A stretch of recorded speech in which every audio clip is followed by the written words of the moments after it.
ಬಡಗಿ ಬಗ್ಗೆ ಮಾಹಿತಿ. ಬಡಗಿ ಎಂದರೆ ಮರದ ಕೆಲಸ ಮಾಡುವ ವೃತ್ತಿಪರ ವ್ಯಕ್ತಿ. ಇವರು ಮರವನ್ನು ಕತ್ತರಿಸುವುದು, ತಿದ್ದುವುದು ಮತ್ತು ಅದರಿಂದ ಉಪಯೋಗಕರ ವಸ್ತುಗಳನ್ನು ತಯಾರಿಸುವ ಕೆಲಸ ಮಾಡುತ್ತಾರೆ.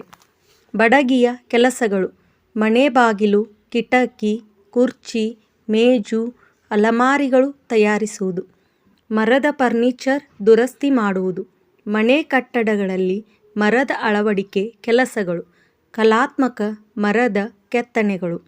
ಬಡಗಿಗೆ ಬೇಕಾದ ಸಾಧನಗಳು: ಸಾ, ಗರಗಸ, chisel, hammer, plane, measure tape, screwdriver, nails. ಬಡಗಿಯ ಮಹತ್ವ: ಬಡಗಿಯರು ಮನೆ ನಿರ್ಮಾಣ ಮತ್ತು ಫರ್ನಿಚರ್ ಕ್ಷೇತ್ರದಲ್ಲಿ ಅತ್ಯಂತ ಪ್ರಮುಖ ಪಾತ್ರ ವಹಿಸುತ್ತಾರೆ. ಅವರ